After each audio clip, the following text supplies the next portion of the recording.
চাৰিও চাইডৰ মানুহে মানে বহুত আমাক হেৰি কৰিছে, উৎসাহ দিছে, খুব ভাল লাগিছে।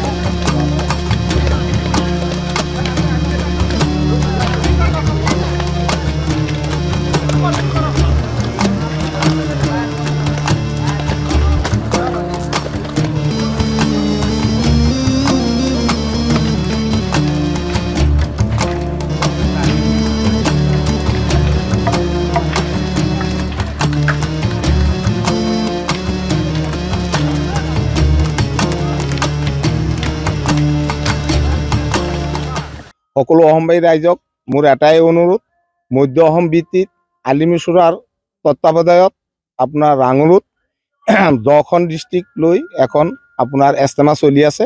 ইয়াত আপোনাৰ শ্বিলঙো জড়িত। গতিকে আমি এই সংক্ৰান্তত আমি 10,000 মানুহৰ ইন্তজাম লৈছোঁ থকাৰ কাৰণে, আৰু বাহিৰা মানুহ যিসকল আহিব সেইসকল আহিব যাব, সেইটো আমাৰ কোনো নিৰ্ধাৰিত আৰু আমি পৰিকল্পনা কৰিব পৰা নাই।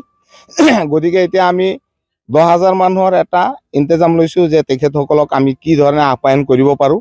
তাৰ কাৰণে জমেৰমুৰ, কন্দলি, দক্ষিণ নৈ, ৰাঙলু এই আমি 4টা জিপি মিলাই হিন্দু মুছলিম সকলোৱে মিলি আমি উভয়ে মিলি ইয়াত সকলো ধৰ্ম জাতিৰ মানুহে কাম বন কৰি আছে, আৰু তেখেতলোকৰ বাঁহ বৰঙণিৰ পৰা ধৰি লৈ সকলো ধৰণৰ শ্ৰমদান কৰি আছে।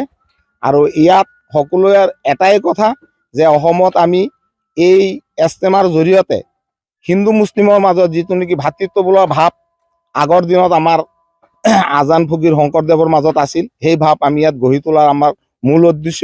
আৰু আমি যাতে অসমত এটা মেছেজ দিব পাৰোঁ যে আমি সকলোৱে একেলগে একগোট হৈ ইয়াত আমি এই কামখিনি চলাই নিব পাৰোঁ। তাৰ কাৰণে আমাৰ চাৰিও চাইডৰ পৰা হিন্দু মুছলিম সকলো মানুহে, মুছলিম মানুহতো আছেই, আমাৰ হিন্দু ভাইসকলেও বহুত ধৰণৰ সহায় সহযোগিতা কৰিছে। আপোনাৰ কোনোবাই 100 বাঁহ, কোনোবাই আজি আমি নাম নকওঁ, আমাৰ এজনেই হিন্দু ভাই মোৰে বন্ধু, তেখেতেও পেণ্ডেলৰ ৰছীৰ কাৰণে তেখেতে যথেষ্ট আশা দিছে যে যিমান লাগে, বাকী যিমান লাগে মই দিম। গতিকে ইয়াতো তেখেতৰ এই বৰঙণি পাই আমি নিশ্চয় সুখী হৈছোঁ। যে গতিকে এনেধৰণৰ সহায় সহযোগিতা সকলোক আমি কামনা কৰোঁ, যাতে সকলো আমাৰ লগত আহক, আমি সকলো একগোট হৈ এই এষ্টেমা 6, 7, 8 তাৰিখে যাতে আমি সুচাৰুৰূপে পালন কৰি আমি সকলো যাতে এক হৈ এই বস্তুটো আমি সকলো সদৌ অসমত আমি দেখুৱাই দিব পাৰোঁ।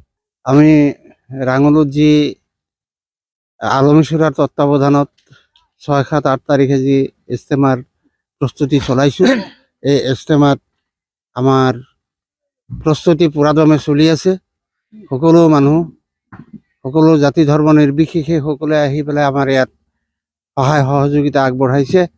গতিকে প্ৰস্তুতি বুলি কওঁতে আমাৰ প্ৰস্তুতি এতিয়াও বহুত বাকী আছে। আমাৰ কিছু সা সামগ্ৰীৰ প্ৰয়োজন এতিয়াও সম্পূৰ্ণকৈ হোৱা নাই, প্ৰয়োজন হৈছে।